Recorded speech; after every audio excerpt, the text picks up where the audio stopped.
Hello, and welcome to Wealth Matters, where we discuss the opportunities and challenges of preserving and managing wealth. This show is presented to you by Gaslowitz Frankel, a law firm dedicated to resolving disputes involving your wealth, whether through your will, your trust, your business, or your investments. For news, pictures, and tips, go to our new website at gaslowitzfrankel.com or follow us on Twitter at Estate Dispute. Our show's hashtag is Wealth Matters. Your hosts today are Robert Port and Craig Frankel, and today we are talking about inherited property resolving tangled title. So let's start off the show really easy. Let's find out who we're talking to. So our first guest is Joann Johnston who is the Legal Programs Director at Georgia Ayers Property Law Center. Tell us a little bit about yourself. I'm looking at the wrong person. Oops. Okay. On radio. So I'm Joann Johnston, obviously. I work for the Georgia Heirs Property Law Center. We're a 501(c) nonprofit law firm. Our mission is to increase generational wealth, social justice, and community stability by securing and preserving property rights. We have 4 offices throughout Georgia: Atlanta, Athens, Macon, and Fitzgerald, Georgia. We have 6 attorneys, social worker, and 2 community advocates that work with us, as well as a network of pro bono attorney volunteers and grassroots organizational partners. And so we do work statewide, but our efforts are largely focused and given priority to Fulton County and Southwest Georgia. And we also have Shunta McBride, who is with the Vincent McBride Law Firm. Tell us a little bit about yourself. Okay. I have been practicing law in Georgia for 14 years now. I have my own law practice in Vinings here in Atlanta, and I practice in the area of estate planning, probate, and real estate.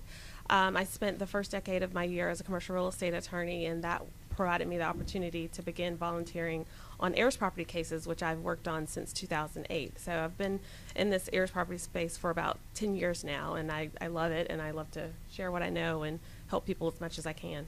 So it starts off really easy. Tell our listeners, what is heirs property? So heirs property is property that's been passed from generation to generation without a formal transfer of title. So there's usually you go to the courthouse and there's a deed, and the deed is in the name of someone who's passed away. And so that family has not taken the legal steps necessary to transfer title into one or more living person's names. And we call it's fractured among multiple family members, so they each have a share of the property and own it together. And we sometimes call it tangled title. It's a as we'll talk about, I'm sure, a lot, a problem that has to be unwound and it's complicated, and it can take a long time to unwind it. Untangling tangled property. Okay. Mm-hmm. So the title of our show is Inherited Property. Why is that a problem? One might think, oh, great, I'm inheriting property. My parents have left me property, my uncle, my aunt, whomever. Why is this a problem if property is left as Joann just described?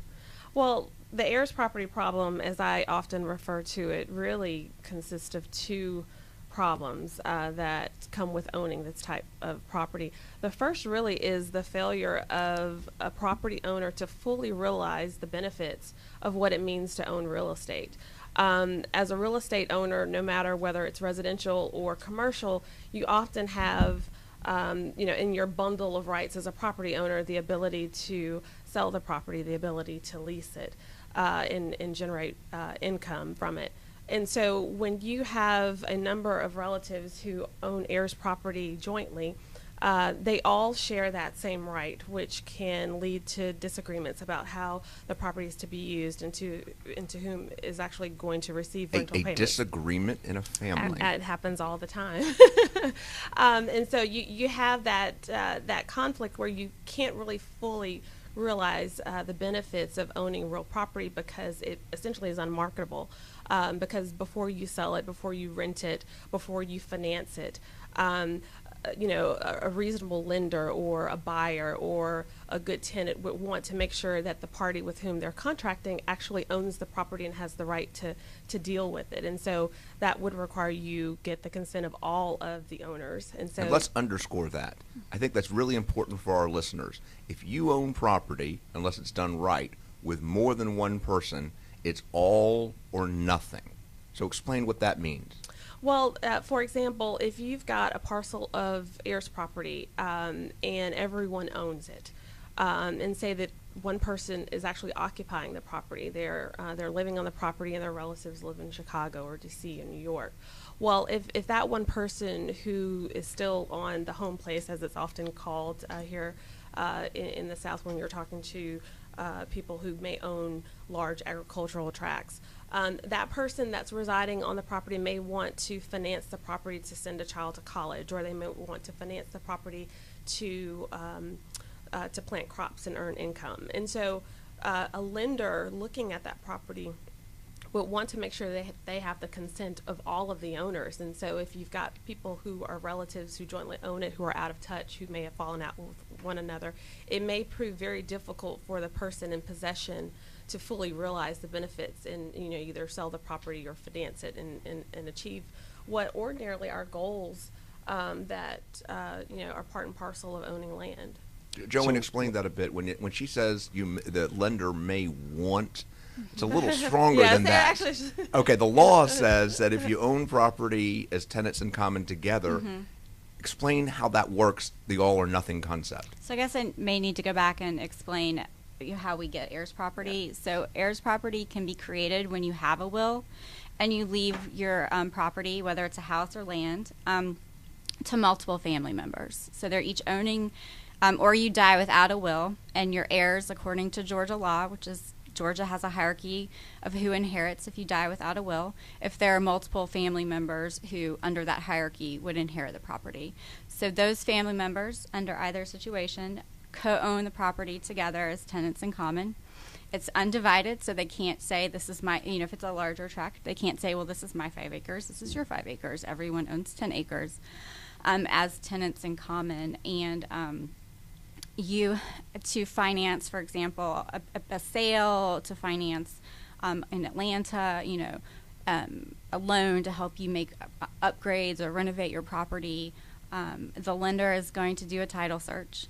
They're going to realize that there are multiple family members on the same piece of property who own the same piece of property, and they are going to look and ask and actually demand that either title be consolidated in the person who possesses the property and who wants the loan, or that everybody agree and everyone agree to be responsible and to be obligated for that loan. So one person veto. Right. Yes. I was going to say, you also explain to our listeners how this can happen over generations. So you might have, let's say, great-grandparents who have 4 kids. They leave their property to all 4 kids. Yes. So then you have 4 people with tenant in common rights, as you've just described, but perhaps of those 4 kids, a few have children, some don't, and they pass it down the same way. So you could have a piece of property that's owned by multiple people, but they don't have, at least mathematically, the same percentage interest. One may have a quarter, one may have 1/8, one may have 3/5, and that's what makes this, amongst many other things, very messy, right? Yeah, and multi-generational. Yes.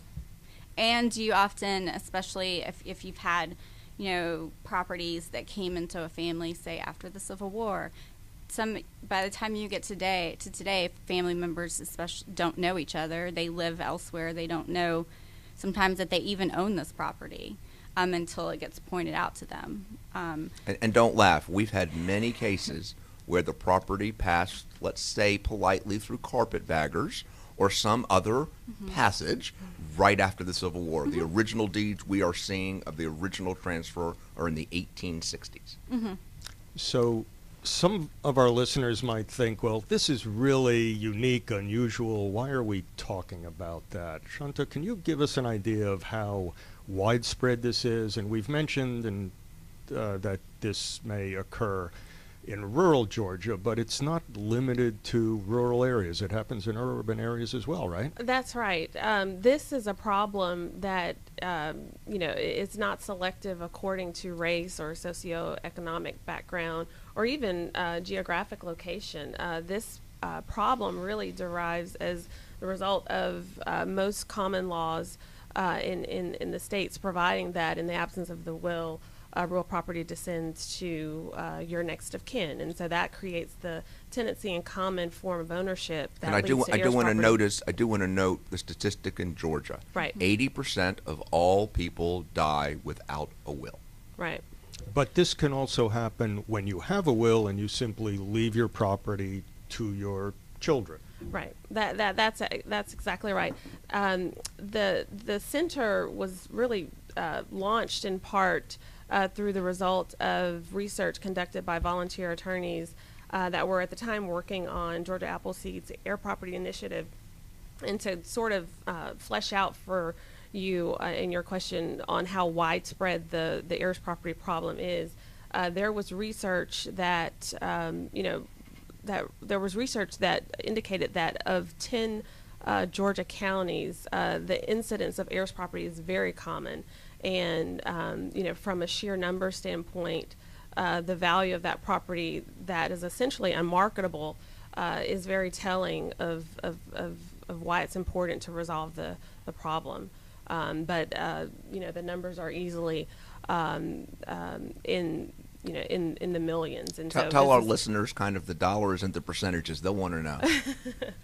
Well, the USDA recently did a research, and it conducted a study of heirs property in 10 counties in non-metro Atlanta, and the study identified over 38,000 parcels that were identified as likely heirs property parcels, and the value of those parcels per the county assessor's value is just north of $2.15 billion. And so that, that's just a slice of, the market for real estate that is not fully being realized from a marketable standpoint. If you have heirs property, you've got the two problems that really are attendant with it, and that's an inability to market it, to sell it, to lease it, finance it. But the other half of the coin, which I refer to as the other problem associated with heirs property, is the inherent risk of loss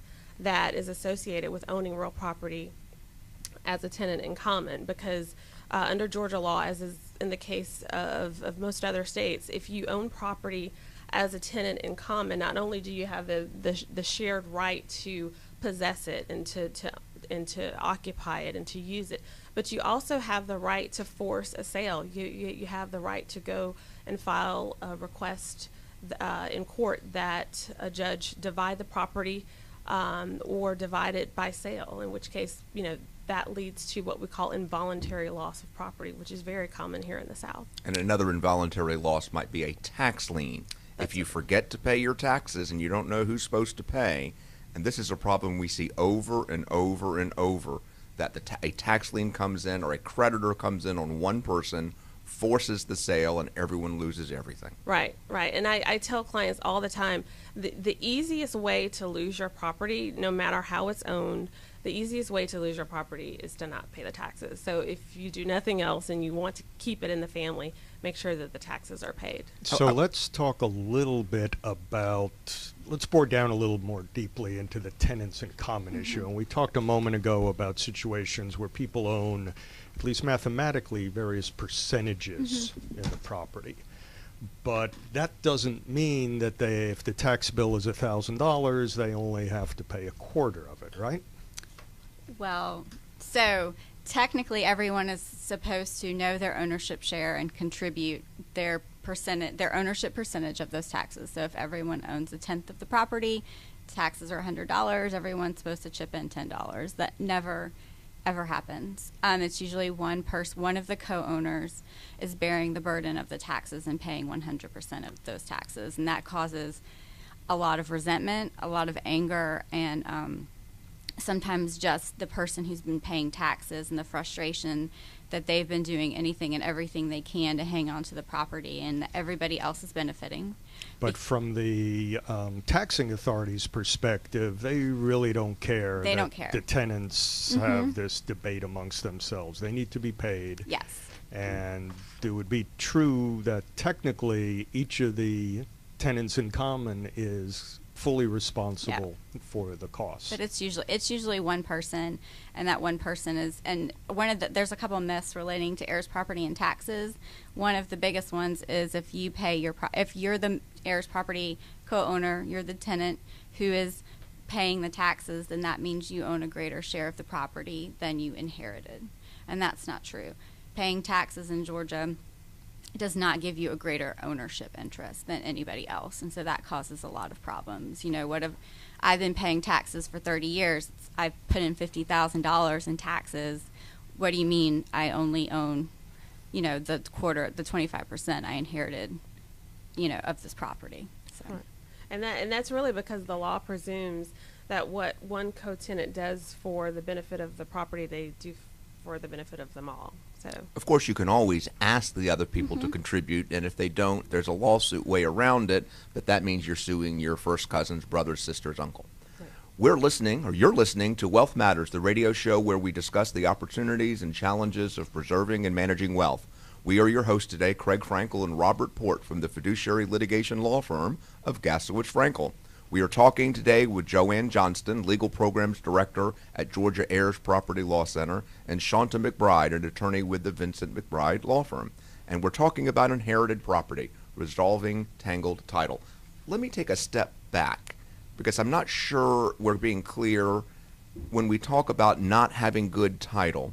So I want to go back to first year law school. Georgia says you can't show that you have title until it's actually recorded in the deed room. So explain why that's a problem.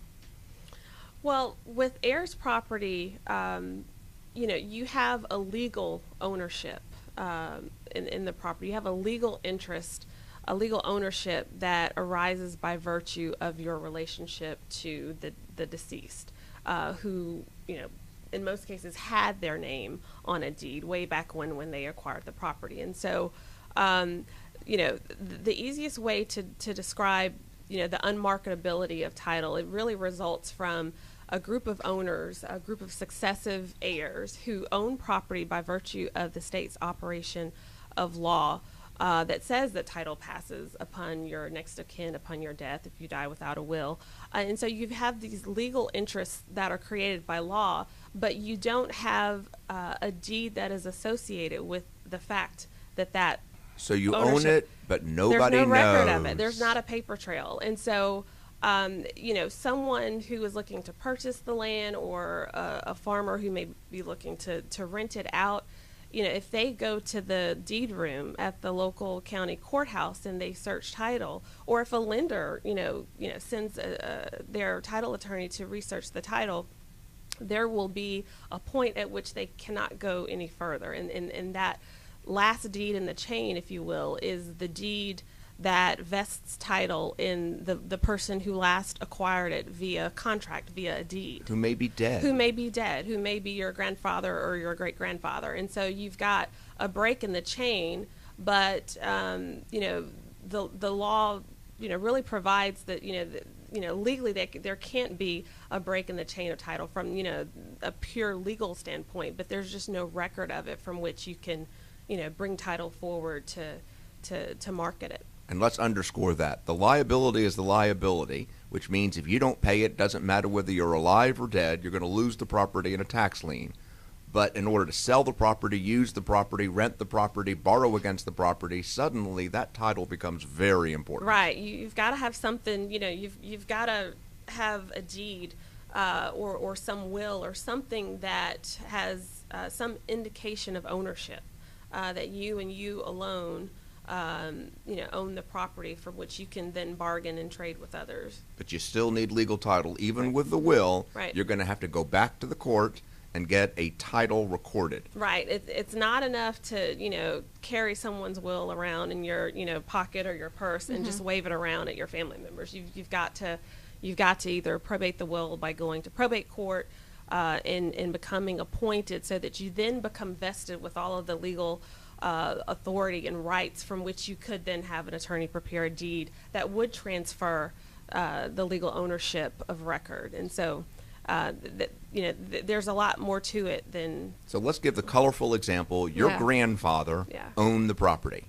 and didn't have a will or had a will and never recorded the title, and it went to your parents and your parents' siblings, and there's 5 of them, and now one of your parents has died, and they had 2 children. So how many probates are we going to have to do to clean up this title using my example? Well, for me, the easiest example No, that was a test. Yeah. A lot. A lot. So let's maybe go back to your example of the farmer. Right. Who wants to buy, lease, hunting lease, timber, whatever, and let's just walk through what happens. Someone like that comes to you and says, "I found this problem. Help." Mm-hmm. Tell us sort of your steps, your checklist as you start to work through this problem. Yeah. So the center as a nonprofit have an intake line. So when folks have a problem, they call and we ask a number of different questions. But the things that we're really trying to get at is who. If I went to the courthouse to look at the deed for this property, whose name is it? So who is the last record owner? And in Georgia, a lot of that, from most counties, not all, is available online. Mm-hmm. It depends. It's available online so far back. Yes. So if you're dealing with a property that hasn't had any change in record and a recorded deed since 1919, you're going to have to walk to the courthouse. Before the internet was invented. Yes. So it's understanding who is the last recorded deed holder and what has happened in the family since then. So has that deed holder passed away? Okay. Was that deed holder married when they passed away? Did that deed holder have a will? Children? If no spouse and no children, were their parents alive? Did they have siblings? And by the way, that one point you want to highlight again, if you have a spouse and you die without a will, now the property is not going to pass through bloodline. Mm-hmm. Your spouse is going to get some too, and that is not what some people expect when it's the family home place. Especially if the spouse subsequently remarries. And then there's a chance that spouse could also become a co-owner. It gets that complicated. And it's understanding the family structure, who's living, who's passed away, who's had a will, and kind of mapping out the ownership structure and who owns what. I envision your office has lots of what would look like genealogy.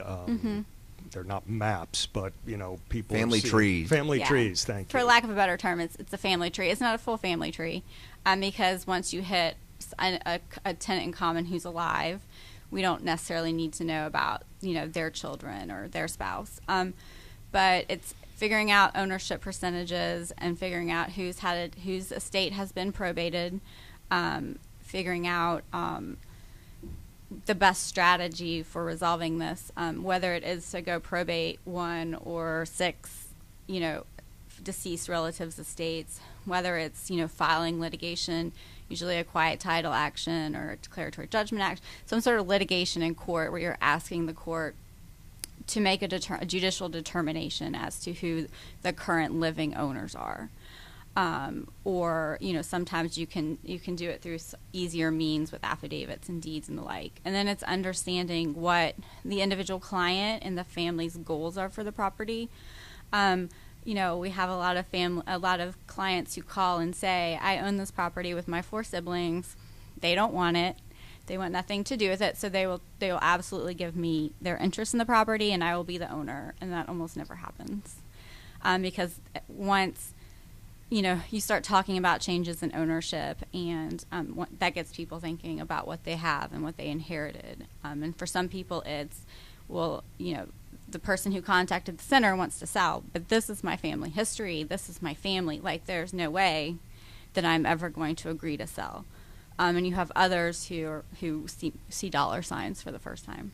But it's understanding what the client's goals are, and sometimes having a family meeting to discuss with the family what the options are, and trying to reach a consensus about if we can, quote unquote, untangle the title.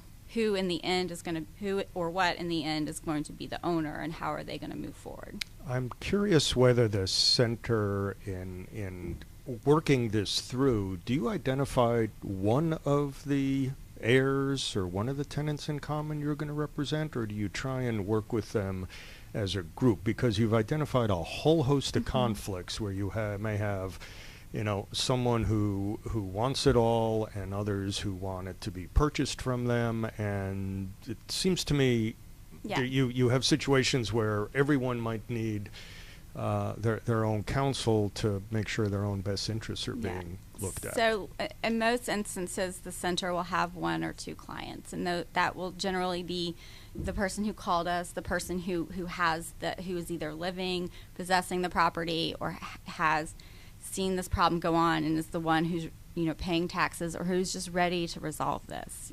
Sometimes it's the Heirs property co-owner says, my kids are pressuring me to resolve this so that they don't inherit this problem.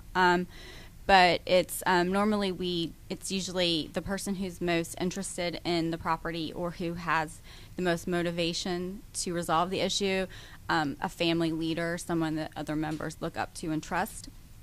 And that's the center client. But there's so many ethical rules, and the concern is that if we took on all family members as clients, they would immediately start getting into disagreements, and under the ethical rules that lawyers have to abide by, we would have to disengage. So we will, we'll have these family meetings, make clear who the client is. If folks who are not clients, we always encourage them to talk to lawyers. We've had attorneys like Shunta, who's also on our board of directors, who have spoken with heirs who have, who the center is not representing and have quick questions that they just want to talk to a different attorney about. But we always encourage folks to get lawyers and talk to lawyers. So if you have...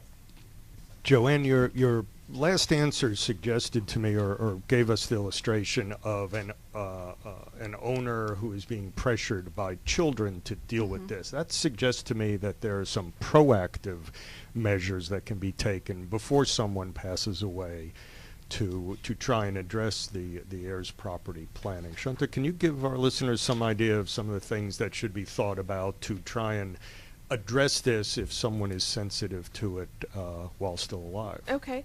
The first option is perhaps the easiest one, and that is simply just to have an estate plan, is to have a will, to have a power of attorney. And while those measures really are what I refer to as stopgap measures, that will prevent further heirs property from, sort of having the problem replicate itself for stopping plugging the leak. Yes, exactly. But it doesn't fix the historical problem. It doesn't, untangle title for the property that you already have an issue with. It will just prevent the problem from recurring with respect to whatever land you might already have clear title to. And so that is one way that clients can remedy the problem prospectively going forward.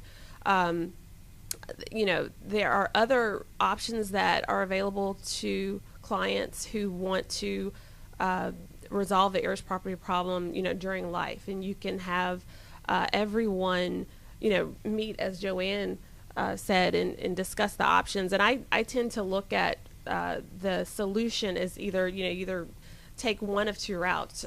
You either resolve and consolidate title through the procedures in the courts, such as partition actions or quiet title actions, or you can resolve it through conveyancing, which really is a resolution of the problem by consolidating title through what looks and feels very much like a real estate closing. And so when you say consolidating title, what you're really saying is all the family members that may have an interest get together, reach an agreement, exactly, and then document it appropriately. Right. Which is the cheapest and easiest if you can reach agreement. Right. And to do it as quickly as possible, so that you don't have any family members, die during that process. Because I've seen that happen as well, where you're in the middle of a resolution and you lose family members, and it only complicates the problem. But aside from having an estate plan, I think mediation and getting clients to work towards a resolution where they, resolve it essentially by contract, by exchanging deeds, by executing settlement agreements, whereby, each party exchange whatever fractional interest they might have, so that the person who has been paying the taxes doesn't sue them later for their share. Other options include tenancy and common agreements, which are very common in the commercial real estate space, but those agreements are also options for people who own heirs property as tenants in common, whether the property is a condo in Atlanta or a large agricultural tract in South Georgia. And so a tenancy in common agreement would be an agreement where relatives come together and decide who's going to be in charge of paying the taxes each year, who's going to be in charge of making sure that the property is insured, who will manage the receipt of rental income, and who will essentially be the leader as it comes to managing the property. LLC agreements are also another way for parties to convey whatever fractional interest they have into the LLC, so that you have an entity that will remain the record owner of title, and so that when the members or the family members who own interest in the company pass away, that doesn't impact the title to the property. And so you have consistency at the record ownership level, whereas without that sort of type of ownership, you wouldn't have that. So, Shunta, you just mentioned a tenant in common agreement. I'm Right. presuming that's something that's filed in the courthouse, so people looking at title will see that these tenants in common have an agreement amongst themselves. It's not required to be recorded, but it would be ideal to have it recorded so that the world takes notice as to who has the legal right to act on behalf of the balance of the owners.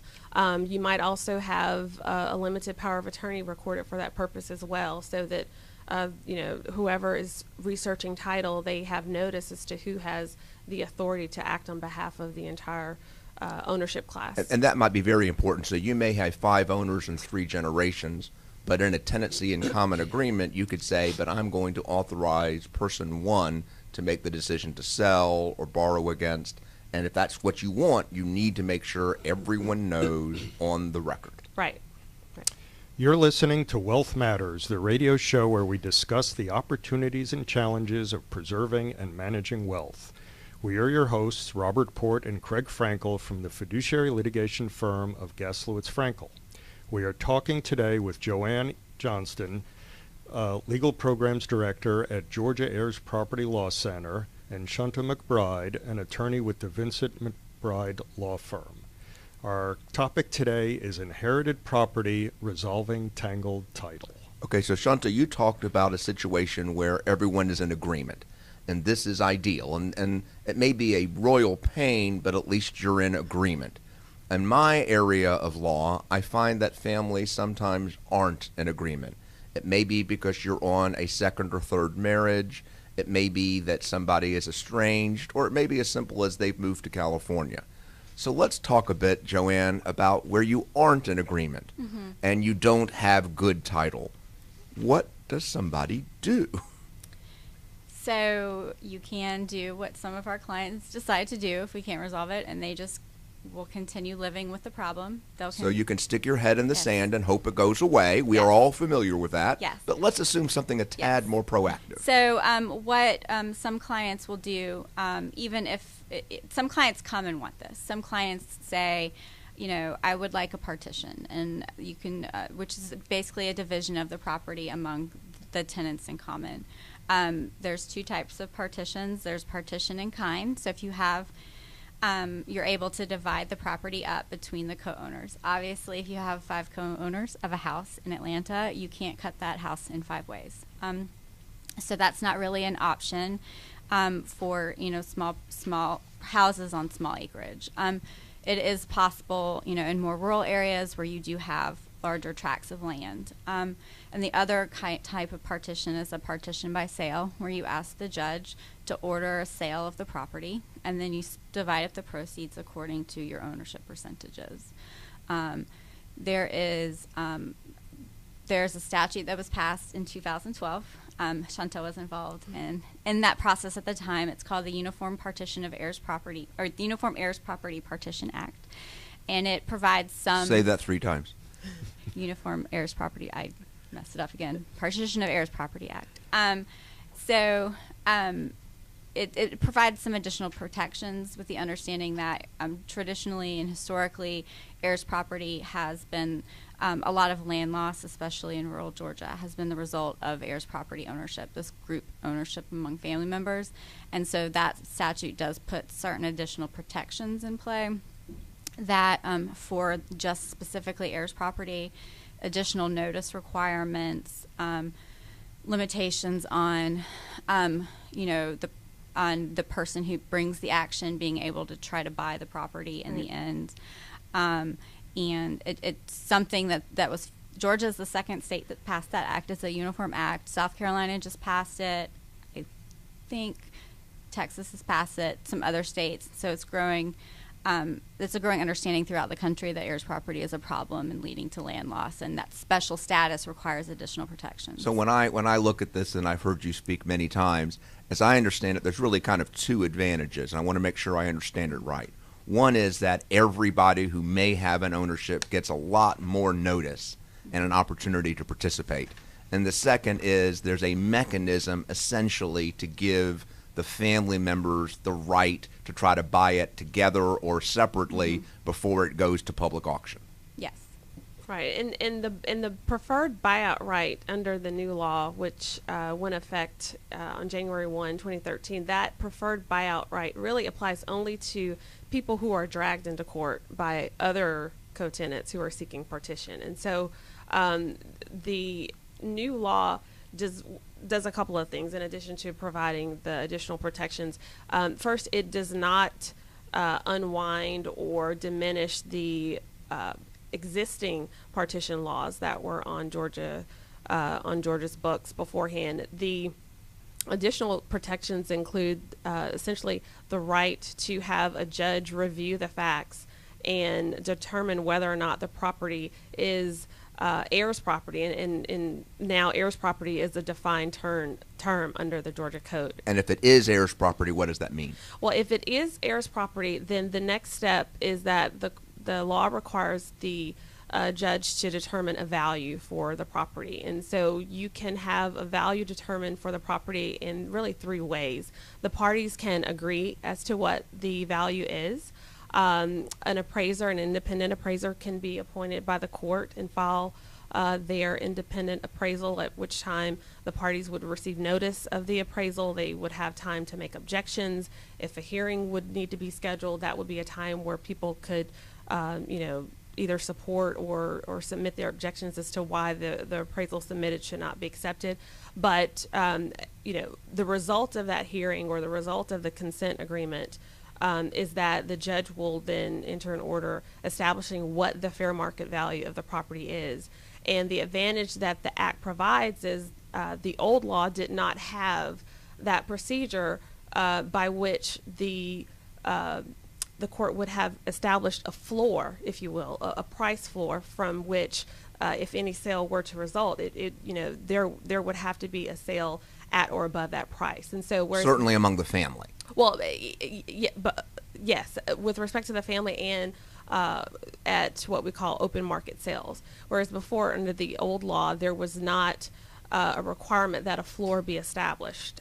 And so you have some guarantees that if there is an involuntary loss, if there is a forced sale, there is a price below which the property cannot be sold. And so that guarantees some more economic protections for people who are hauled into court. And my understanding is one of the goals or purposes of what you've just described is to prevent a situation where one of the tenants in common makes a deal with a developer or something like that, and then they just steamroll everyone else. Right. So by setting a floor on price, it helps to make that whole process, I don't know, a little bit more equitable, but potentially return value to the rest of the co-owners. Right.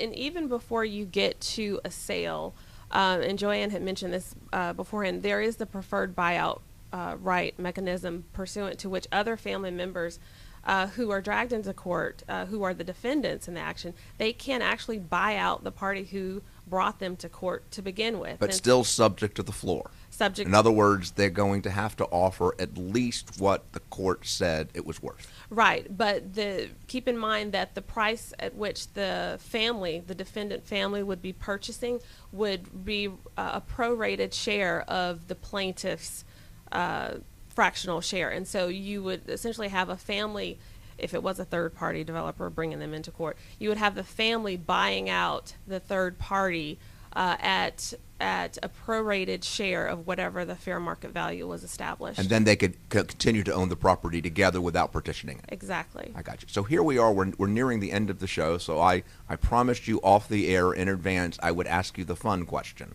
So Joann, you start. Here's the fun question. What's the worst example of an heir property problem that you have seen?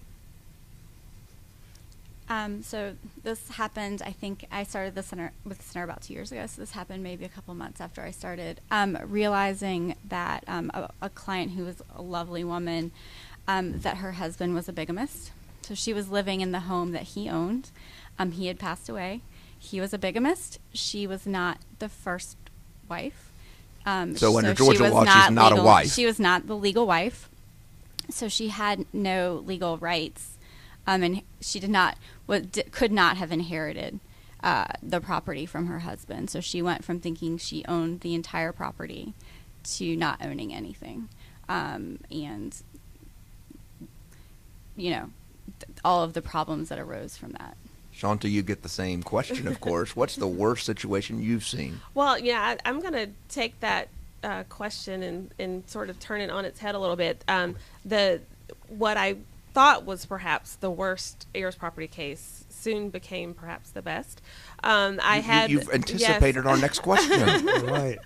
Well, I have volunteered for a while on one case. It was a partition action that was filed before the new law came into effect. But at some point, the plaintiff dismissed it and refiled it, and now the new law applies. And so we're just in the process of working through that. And so now I have all of the benefits and protections of the new law, whereas before we did not. So that's my best and worst case that I. So I'm going to give my own example of a bad case. So I have a family where the property passed in 1866.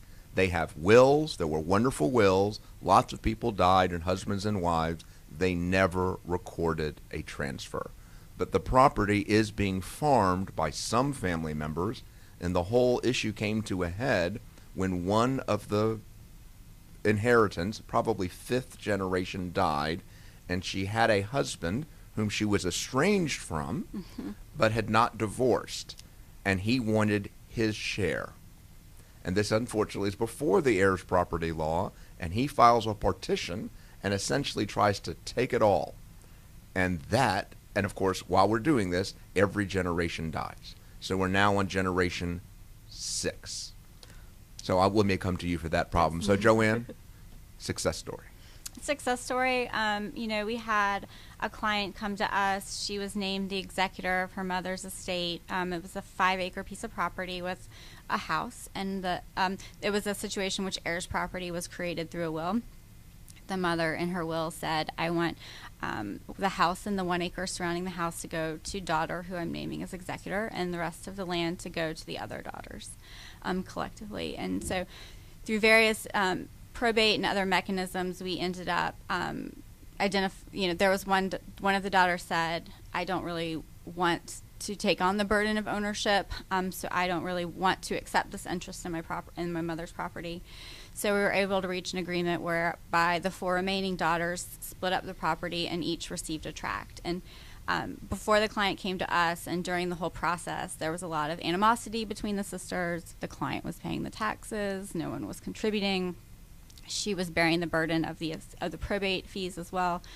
And so talking to her after we had resolved it and the 4 sisters each received, a piece of the property, it was her realizing that they were getting along better and that they were able to come back together as a family after that situation had been resolved, and to bring those family bonds back together and to move past what had happened.